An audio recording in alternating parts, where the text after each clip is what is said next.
Zika's Jax here instead. Will IG take the Nidalee? That's the question, right? But probably not first pick, I wouldn't have thought, but could see it come out later on in the draft. We'll have to wait and see. Is that where, you know, Kanavi has an answer? Is he just baiting this one out, knowing that Shun will go for it after they banned it twice in a row and letting it open in game 3 when the pivotal win is on the line? But they'll hover it just for a moment. Yeah, they're making it clear. They'll make it clear. We know it's open, but Aphelios the first pick. Yeah, and Aphelios really strong at the moment. Also does well into Kalista. The early levels can be a bit tenuous, but if you get momentum in the matchup, you know, Kalista takes too long to stack up her Rens, and if she gets up close to you, will just shred her in the later stage of the game. But JDG happy to commit to that one, confident in their early power. We'll see if Kanavi just wants to secure a jungler here. Viego has been his pick for the entire series so far, and looks like that might not change. Confidently take first in his jungle pool in terms of games played, as he will be picking that up again.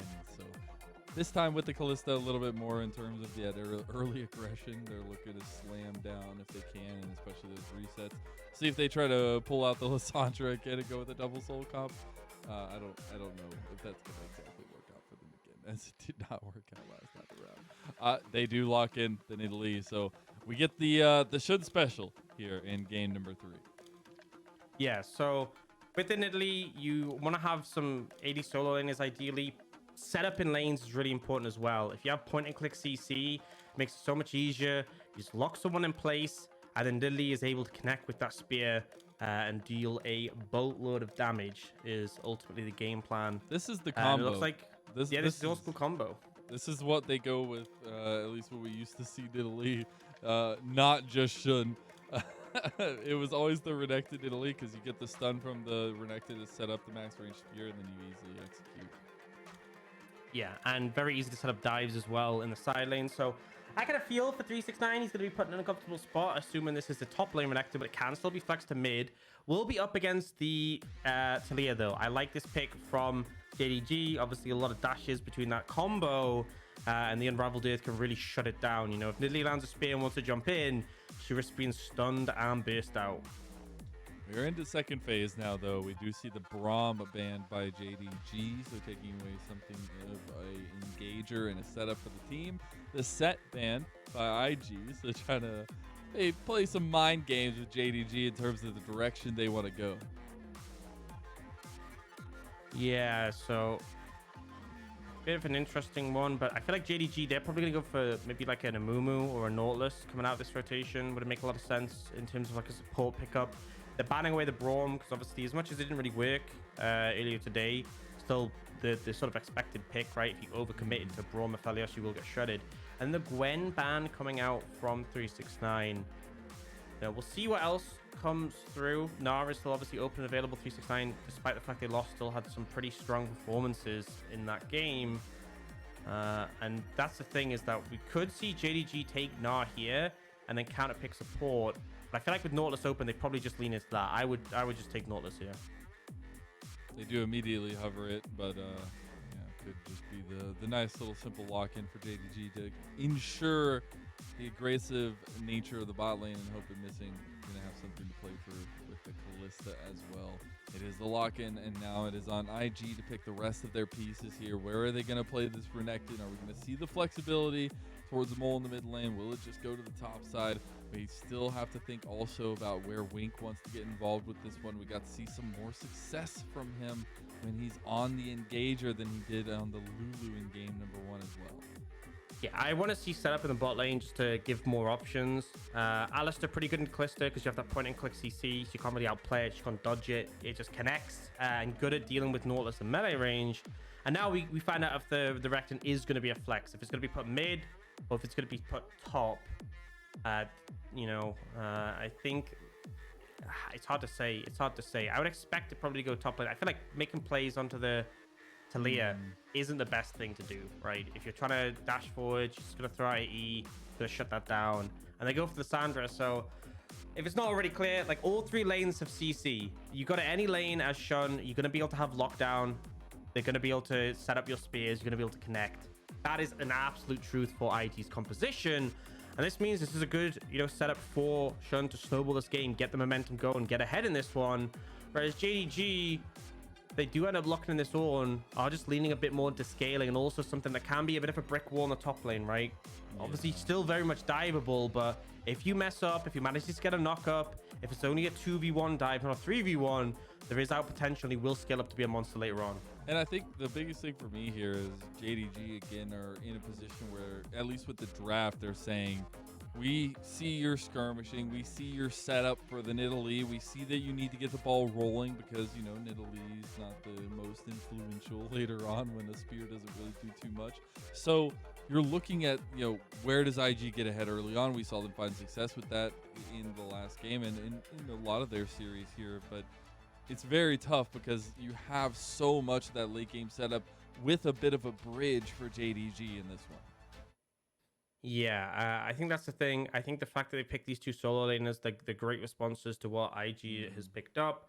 You obviously have a lane bot that you can play through. IG, it goes without saying, they need to hit the ground running, right? Renekton needs to be strong to be relevant. Nidalee needs to be strong to be relevant. Lissandra needs to be strong to be relevant. Aphelios can be like the late game insurance, but even then, I just don't think he's enough to match up to what JDG has. You need to be ahead. You need a gold lead. And if you start fumbling it, like we saw in game 2, I feel like you have less opportunity to come back into the game, right? We've seen, that game against V5, Shun was monster fed, and they lost one fight, and that was it. He was just useless. Like that is literally how it can go. You give enough gold to the enemy team, you get shut down, suddenly the enemy team has control.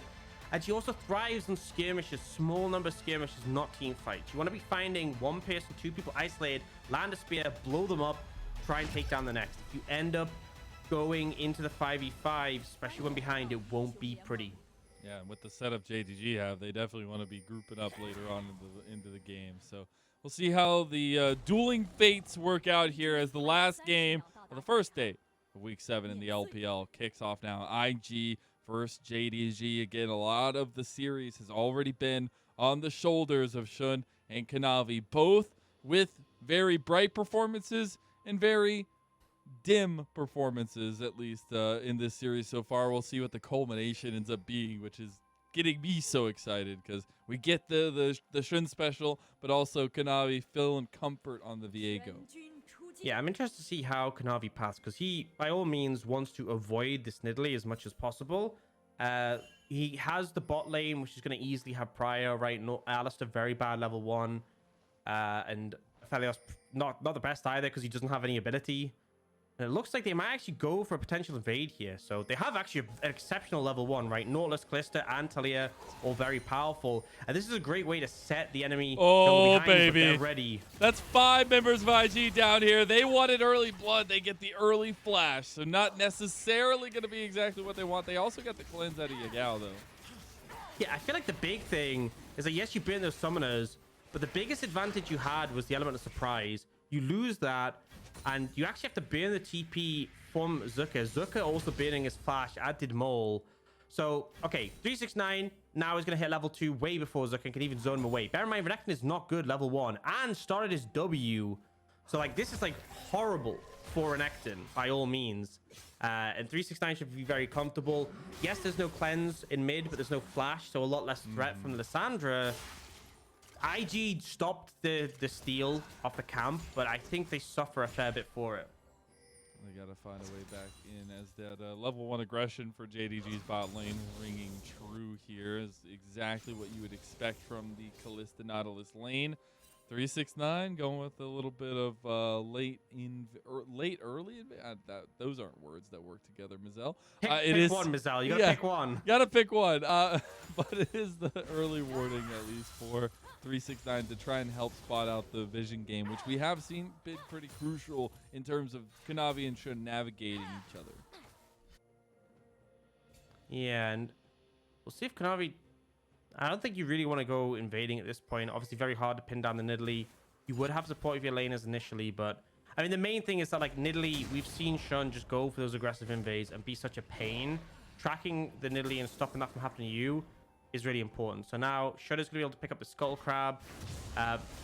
And they have vision, though. They know he's there. You can even see Yagao move over to prevent anything from happening. He does not want his jungler getting invaded. They see Shun again on his Grump, so Yagao can reset, and Kanavi knows this phase clear. will go pretty much unchecked. He won't get challenged or anything. He'll just be able to do it. He hasn't actually gone down to the bot side scuttle yet, so hasn't picked that one up. And there's a chance that Shun is able to make it there before him. But either way, Kanavi gets out kind of scot-free of his first clear.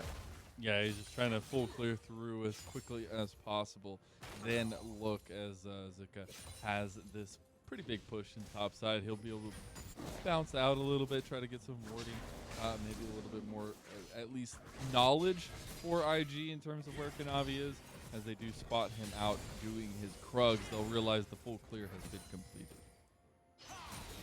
Yeah, and he'll just go for a reset, path towards bot side. You see actually pings coming out from IG, so it might be a race to this bottom scuttle, and I think Shun will win this race, so that'll be gone by the time Kanavi gets down there, but should just be able to have his camps respawn and start on them again, and should be business as usual.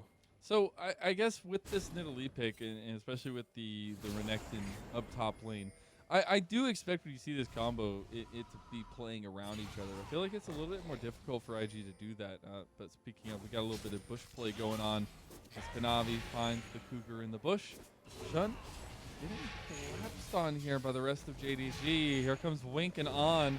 X flash over the wall. Dredge line goes. Flashed out of by Shun. Oh, and now a re-engage. They got Mole on the side, and we're getting a little bit of deja vu potentially here. Is missing, goes down first. It's immediately responded, and here comes the resets. Big lockdown, though, as Kanavi trying to get out. He does, but he dies immediately after. It is absolute chaos. But what thrives in the end is an almost full health Hope. So 2 for 2 in the end. We'll have to see if Wink can make it out here. Yagao is fishing for him, just has to cue the wolves, and he will find him. Okay, so suddenly no longer as even as it was before, as Wink will go down here in the end. He's a big cow, but he'll eventually fall. Somebody will get him. Somebody will get him. One more, and there you go, Yagao. You got gifted. Yeah, so messy, but JDG edging out slightly in favor. Obviously, the reset coming in for Kanavi, so clutch. He was so close to going down when he got that heal. And they're just going straight bot lane. Yeah, more fighting. Hope went in with the aggression. On in some trouble. The glacial augment was huge there, but missing taking the tower shot. So did Kanavi, and that early tower damage is no joke. Hope goes in. On never expected a thing. That's the thing. You're tracking those summoners in that previous fight. You know who ended up being in theirs. On unable to mitigate that play. And we'll get her an extensive replay. So missing goes in for this to flash away. They know they have Mole roaming down. But look at Kanavi here. This is really the difference maker, because he ends up getting this reset only just, well, he gets this one quite comfortably, but then he goes for the trade on a Shun and only just gets the second reset. Things could have been far worse for JDG if he wasn't able to get that channel there. And now, you know, this is expectation. You pick a Nidalee, you're gonna get constant fighting non-stop. I am here for it. We gotta get a little blood pumping in the last game of the day. Shun will take this opportunity to take the dragon out from underneath JDG, though. They'll be at least on the board in terms of neutral objectives for IG, which I think is huge in terms of, you know, some of those early advantages we said. As much as you can stack up before it gets a little bit too late. Yeah, and, you know, I'm going to say the fact that JDG up in gold so far, not a good omen. You know, you talked before about the combo, the Renekton Nidalee. Like, the Renekton Nidalee gives a good lane to play through, but mid is also good to play through. Bot is also workable with the CC there. The problem is that, like, the main issue is if you don't get the Renekton ahead, he's just going to get stonewalled by the Ornn. 369 is just going to vibe, and Zika will eventually become redundant. And that's exactly why I wanted to bring up this conversation, because it's so difficult for IG to kind of choose to leave Zika up here on the top lane by himself, because that means that you're not going to have a core piece that, you know, you drafted this competition for. And that's where I wonder if initially they were going to try to have Mole on the Renekton, because now it just feels like it's a counterplay to them. It's not working in terms of, like, being sympathetic to their win condition. Yeah, I feel like as soon as the Taliyah was locked in, it kind of put all Renekton mid ideas out the window. So maybe that was the plan before then, and this is kind of where they are at now. But we do see a play coming up towards the Herald on the top side. Set up some control in the area, getting the scuttle. They won't actually start it up yet. Shun looking to clear the Gromp, get some health and mana back from that. They're We'll moving up bot lane here for Rift. Yeah, JDGs have their bot moving already very quickly. And Missing just hit level 6, so we don't have level 6 yet on Wing, but I'm going to reveal the Nautilus ult so impactful in these fights, especially when you have a Viego. I don't think IG can approach this, but you know, you can see them coming, and I can understand it. If you let the enemy team get first herald here, you might just be a bit doomed. And the poke damage is also just not doing IG any favors. The spear's not connecting for Shun. It'll be Rift Herald in response to the early dragon from IG, but now catch out on Mole. Mole, you gotta get out of there. He's in some CC heaven here at this point. But nice Moonlight Vigil back. Yagao caught out as well. He's burning, he's ticking, he's gonna go down, and you get a little bit of the thrall damage that's gonna come through in the reset now. You got a double kill for Shun. 3 kills quickly given over to IG. And JDG, there just wasn't a reason to go for that. Such a messy play to attempt. You already had the Herald, and yet they still opt in. And IG swift to punish, don't get me wrong. But, you know, replay comes out. They're focusing on a Mole. I don't need to tell you this, Mazel. Not the best target. You know, obviously self-ults himself. Makes it very difficult to follow up. And then the extended fight, Yagao is dead. And they just don't have any gas in the tank. You know, I said how important that Nautilus ult was. You use it on literally the worst target. Yeah, that's not going to do you any favors that time around. But as you said, the quick follow-up and execution that Shun was able to do with the rest of IG, that's actually huge. And you got the Night Harvester ready to go now. You got to see that tempo continue, though, for IG. Yeah, I mean, you know, we saw it being like roughly even. IG now have a lead. It is JDG with the Herald, but that's the thing. Shun can go anywhere. You have the lockdown in all 3 lanes. Yep. All you need is just someone to connect the CC. If you land a spear at this point, it will hurt. That early Night Harvester, the base damage of it is pretty excessive if you're able to get it, you know, at level 7 Shun is. So a lot of potential to make plays, and I think JDG have to be very wary when trying to contest. I like that Wink and Honor are willing to go up here, try to fight for some of this vision game, try to spot out where Kanavi's going. Shun moving up here with the rest of them. They will be spotted out on a ward, though, as they did see that Kanavi himself was up here, too. They're bringing Mole as well. They really want to make some gameplay options available to themselves bot lane here. It is 3v4, though, and nothing else going to come of it. Yep, JDG doing a good job to respond and just block that play from happening. 50 seconds until that dragon, which IG can sort of lean towards and try and secure that one. Playing for Soul, absolutely a great win con if you are going to get outscaled later in the game. And you know it won't be Cloud, you know it won't be Ocean. I think both of those dragons, both those souls would be pretty trash for IG in terms of like securing a win. Really, you know, Mountain, Hextech, and Infernal could be massive factors. Yagao's might fall for the bait here, and he does, but the minions nicely timed. Shun can't do anything. That's one of the downsides of the setup for the Nidalee. I feel like, you know... Oh, they don't know? Do they not? They didn't know they were in the bush. Kanavi flashes over the wall. Ornn is in some trouble. He's on the wrong side of dodge, and he goes down. JDG, you're trying to pick something up here. It's chaos again, but Hope hopping around. Double knockup for Wink, and Shun goes back in, gets his 4th kill of the game. A spear connects, and another one. 2 kills, IG. And Shun's looking for more. Might actually just chase over this wall. Kanavi's on vision, yeah, and he's so low. Oh, man, that's so close. Shun taking the Gromp as well. One more spear could do it. Kanavi is invisible, though. And, he was meaning to hit Kanavi. Almost ended up taking him out on the other side. But it is a quick back from Hope that didn't shake in the spear confidence. And they're still opting into these fights, you know. I feel like they could just play it slow, but they're trying to make things happen, trying to get that shutdown on the Nidalee. And as soon as the Nidalee lands, I mean, look what happens to Kanavi's health bar here, by the way. They realize they're being cordoned, you know, a bit of damage, and then boom, just gets absolutely nuked. And does manage to create some distance away. Ornn does obviously go down, but then look at Shun when he looks to burst out Missing in a little bit of time. He just sort of walks up to him, W, EQ, and cat form, gone. And then it's like, okay, jump forward, spear on Yagao, gone. And it's like, And now he's secured Dragon. They're trying to go for a dive here. This looks very messy. This is Rift Herald has been spawned. It is a 5v3 at this point. If you had 2 members of IG still bottom lane, not going to get much of it. Just a couple plays there with the Rift Herald charge. But they're pushing into the jungle of IG now. Yeah, and I mean, they just got a full tower for Ornn on the bot side. First tower for him.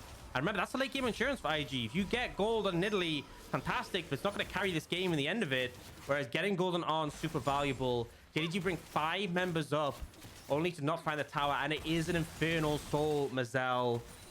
I don't think it could get better for IG. That extra burst damage on the Nidalee keeps her relevant longer. It just allows you to execute targets so easily in fights. And how perfect is it that Shun has been getting all of the kills at this point, right? Like, he's getting some Dark Seal stacks. Yes, he did get shut down, but I think the early advantage that we were looking for, that we really wanted to see for IG and for Shun after that game 1 has really come to light at this point. And it begs the question of, like, JDG having some very questionable fights at this point, but obviously it is still JDG. They still are at the top of the table. You got to give them a little bit of respect.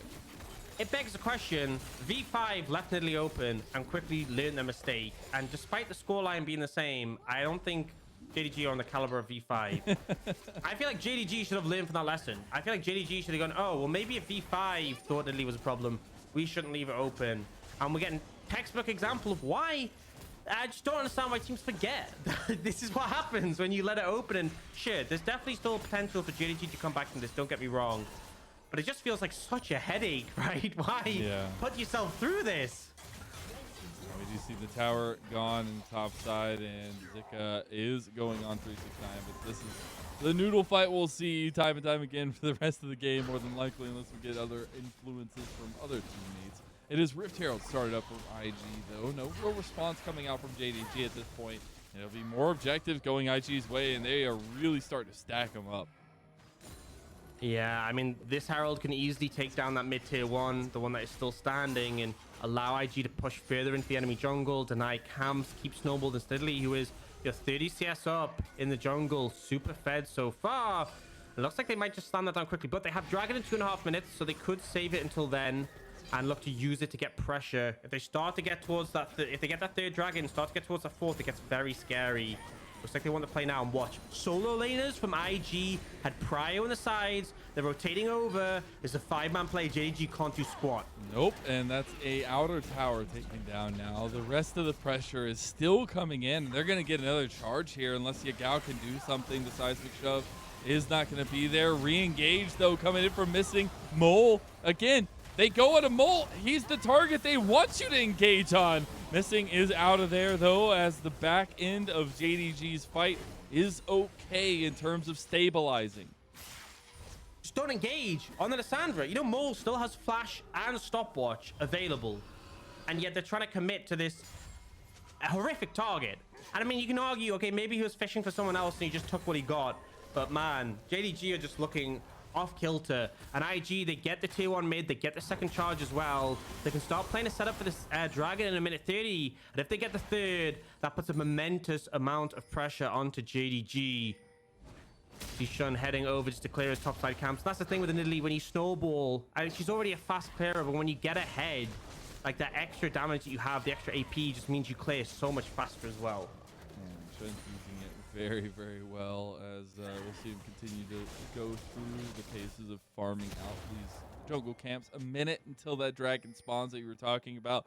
Kanavi on his way down here. If he steps over that trap, obviously, we'll be clearing that one out with the scanner. But it's JDG just trying to get a position around this dragon pit, realizing they don't want to let the pressure decision go over to IG if they get the soul point. And 369 on his way, needs to be here. The Ornn ultimate not available just yet. Oh, Yagao takes a bite.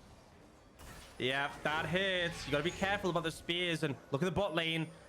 Zika has pushed the wave in. You can see Yagao's actually heading over to answer, maybe? I don't know. But regardless, they have control of the river. They're in prime position. And Sean, if you just keep landing spears like that, you're gonna be in a good spot. Yagao actually uses Summoner Spellbook heal just for some sustain there. Wink was going for the engage. Kanavi is invisible, though. Shun can't find it either.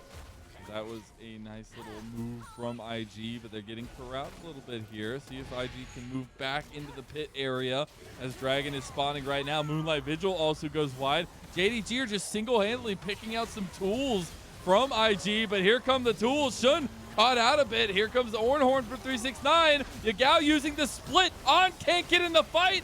Can JDG use this moment? It's the double knockups coming through. JDG are actually looking to take it here. And IG, they're scared. Zika goes for it. He ain't scared no more, but he's all by himself. And JDG, you could feel them sapping the confidence out of IG mid-fight. This is the problem. The Nidalee tries to go in, tries to get up close, and it's just CC locked down and focused. And now JDG, they get the dragon. Deny the soul stacking and get the objective bounty. Much needed at that point. We'll see the replay come out, and this is the problem. So Zuka's caught initially, and bear in mind, everyone's pretty healthy on the side of JDG. The poke hasn't worked, and then Shun jumps on a Kanavi and half healths him, but loses so much. Like, is able to flash away, but Shun is now out the fight. Can only throw spears in, and as you said, Ornn, he already burned his ult to try and pick Yagao. He does basically nothing in this fight. Yeah, and the re-engage there. It was so interesting watching the little moments leading up to that, watching abilities just be used by IG. That's one tool down. That's two tools down. That's three tools down. And JDG are like, let's go. Let's get this fight going. And they find a way to get back right into the driver's seat of the game. And it's much needed. It's so needed at this point. I feel like if JDG lost that fight, the pressure would just be so humongous. So they bought time. They're not out of the clear yet, right? They're at least still strong. There's still a goal leave in favor of IG, but they bought themselves extra time. At least time is on their side in terms of the scaling aspects that we were talking about in draft, coming out of draft, coming into the game. And it was obviously a lot of pressure on the shoulders of Shun, on the shoulders of IG to get everything rolling. 5-1 is a nice rolling start, but then you start seeing fights like that. You start seeing where that strength is beginning to bubble to the surface for JDG. And I find the problem is, like, Ornn might get bounce housed by all the CC. Shun is going to struggle to ever go to melee range. And, like, yeah, that looks like good poke, right? You know, it's decent damage, but this is Hope with a shield bow. So he's going to heal up on the wave. He's even got red buff to help him sustain as well. The poke doesn't stick, and then what else do you have? You know, they're actually looking for Zika on the bot side. There's the double ultis used, and Zika in some trouble, but the combo's already been really used from Yagao, so not much damage to follow it up. But you do have a tanky Ornn. He gets the knock up, and there you go. Yagao gets the kill. And what can IG do in response? They're not going to go onto the Baron, and it feels like JDG know this. So they send a little scout in. They see enough members of IG to know they're not doing the Baron, and that is just a free kill. 0-2-0 Renekton. And bear in mind, Ornn has already upgraded his mythic and will stop upgrading the other mythics on his team. I feel like IG, the clock is ticking and is ticking fast. It is ticking fast. You got to expect it's going to go immediately to Hope to get him that reinforcement in this game. We want to see the Kalista, at least if you're on the side of JDG, be able to navigate these fights a little bit easier. And very much so. We've started to see that come alive for JDG, but you look at Ornn, right? You look at the completion of the Bloodthirster here, a little bit of sustain in that avenue. You also have some more sustain trying to come through for the rest of the members of IG, right? The Zanyas coming through for Shun, but also in the works for Mole. So they're trying to play this kind of sustainability game, but again, you got to kind of keep that tempo up as well, as we've said. Yeah, I feel like a problem here is the fact, yeah, ornament's been passed out. One of the issues as well is that Ornn has gone Bloodthirster second, which, you know, we often see when you want the Aphelios to be a bit more, you know, able to withstand damage, able to sustain. How are you ever going to kill this Ornn, by the way? Yeah, look at 369's health bar. Look at his items. Look how tanky this guy is. Right. Zika isn't the best at cutting through tanks like that. Mole certainly isn't. Shun could, like, give him 30 minutes. Well, maybe not really, but, you know, he has burst. He doesn't have the potential. The only person really capable is Ornn, and he is gonna probably go LDR third. I feel like you need like 4 items before you cut him through 369, and it feels like JDG know that. Do you see 369's health bar? He just got hit by a spear.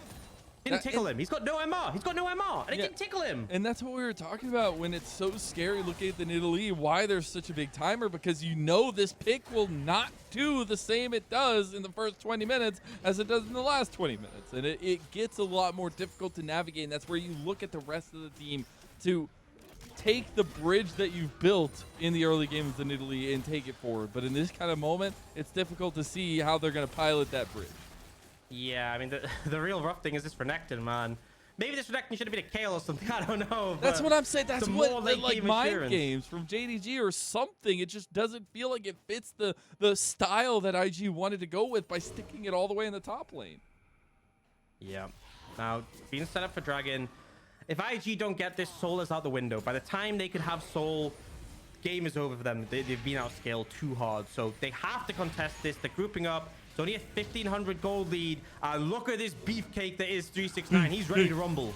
Zika did just finish the Black Cleaver, see if any of that armor penetration can help. Oh, he's caught out, though. He needs to get out of there immediately. A nice little pickup there, but it's the CC that comes through from Mole. They're focusing on this fight, but JDG have now turned it back around. The Fate's call to 3 members. 369 in some trouble, but now IG moving forward. They couldn't get the damage. On still has so much health, still has so much damage. The resets coming through from Kanavi, though, and the reset city has been arrived to by JDG. He's still coming for Shun. He's the only one left from IG, but it's the complete turnaround, and now the lead in favor of JDG. They have the goal lead again. They got the Dragon. They got the fight. And I mean, what could IG do? 369 soaked so much damage on the front line. And then Kanavi got the resets and it was game over from there. Shun is going to try and make something happen.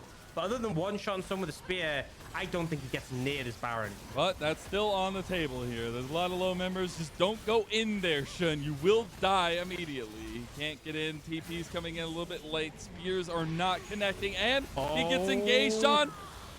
Alt delete right there on the screen because it is over for Shun. Feels more like an Alt F4 at this point, honestly. Mazel, destiny is not on the side of IG. JDG, you can see, so zone them out initially from the play. Maul obviously buys a lot of time, but look how much damage 369 is soaking. He's just charging forwards. Missing buys a lot of space with a knockup. And even after all this fight, 369, the solo frontliner here, he's still alive. And then Kanavi gets a reset, gets the Renekton as well. Like, he couldn't pick a better champion to possess in that scenario. Then gets the Lissandra, another fantastic one. And it's just to clean up. And now, 2.5k gold lead. But with the compositions like this, it feels so much more severe. What a swing. And it's exactly the, inner beast that we expect for JDG. That's why we've been alluding to, their comp. They were okay with this draft. They left the Nidalee open for Shun because they're like, we're going to draft something that brings late, and we're going to draft to where you can't kill us later in the game. And they are finding that transition here after that 25-minute mark and able to find fights consecutively. And now they're looking to use that pressure. Remember, as much as I said the goal lead was, moderately large, but it felt more significant because the comps, they have the opportunity to get these towers down, pick up more gold, and apply some more pressure. IG grouping up as 5 to defend, but the cannon minion is still doing damage, and this just means Yagao can push in top lane and probably take that tier 2. And he's also got Weavers while available if they do, want to get him back into the fight. Oh, Kanavi. He almost catches Shun on the back there. Tier 2 tower does fall in mid lane, though. JDG pushing up. Oh, and I believe a little bit of creation there as we want to see how JDG pilot this next moment. They have all the tools available, right? They have a lot of that engaged potential for them on the table, and they're just playing with fire a little bit. Yeah, they are fishing for opportunities, but JDG doing a good job of playing it slow. And again, it's hard to engage on things like the Taliyah with that Unraveled Earth. Spear comes down and will be enough to take out the cannon with the help from the claw, but not exactly in the best spot. And Ornament completed for Kanavi. That's 4 out of 5. It's only missing who doesn't have the upgrade. So yeah, it's about 5,000 gold lead, just shy. but that is all those ornaments adding so much more value. So that's what I was gonna say. He started the creation earlier, but he didn't finish it. Oh my God! Speaking of finishing, Mole is finished. He's out. He's out of this fight one. And Faith's Call is used. They go on to him, and Wink is gonna die too. They're frying up a burger tonight, and that's also 369 on the flank here. Hope blasted over the wall. Where have we seen this before? Big AoE combo for the Moonlight Vigil, but he gets decimated afterwards. And JDG, just like a storm, an avalanche, or any natural disaster, they come to town and they destroy everything. IG is down and out. JDG, even though they're pushed to the brink, they will finish off this series and they will improve to 10-1. Feels like the JDG special once again, where they end up taking the 3 games. It looks messy, but in the end, they close out the series. And since V5 were upset earlier last week, at the end of last week on Sunday, this means that JDG with this win will lock in first place for the time being. Feels good to be back in first place. They had it. But then V5 had continued their streak, taking over. But this is a big win for JDG. And as we said, coming into this, right, the storylines, the trajectories, very different for both these two organizations, both these two teams. And this is a big pickup win for JDG as they do gear up for that battle that's coming over the horizon with V5 and making sure to try and cross their T's, dot their I's as we're getting to the end of the season and make sure that they can claim one of those top 1 or 2 spots. Yeah, because that's the thing. As much as they're in first now, Top Esports and V5 are way better game difference. Well, I mean, particularly V5. So, as long as V5 or Top Esports keep winning, they will be able to maintain a spot ahead of them as we go deeper and deeper in the split. And JDG, they don't have an easy schedule ahead. They will have to face V5 and RNG. They will have to face V5 and RNG next week. Does put a lot more pressure on them. So yes, first place for now, but I think there's big caveats there. And there's a lot of play in the series that, let's just say, it wasn't optimal, Mazel, especially considering they're against the 16th place team. I think that's the most difficult thing is you did see game 2. It's not like it didn't happen.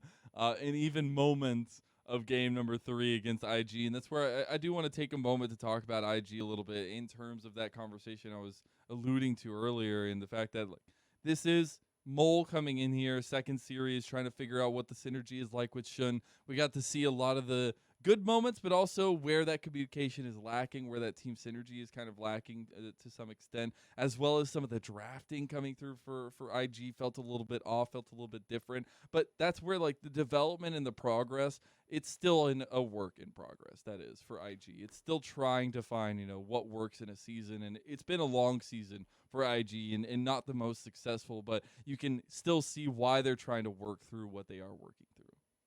I think if IG, they're good at finding those early leads, but it just feels like in the mid game and the late game, they can be so messy at times. And a lot of that comps that they end up going for, heavily indexed into early advantages. So yeah, and they got a 4.5k gold lead. It didn't end up being significant enough. And we saw JDG able to bounce back. 369, not only doing, well, not the most damage in his team, but a significant amount of damage relative to everyone else, but tanking what it felt like the entire of IG for a couple of minutes.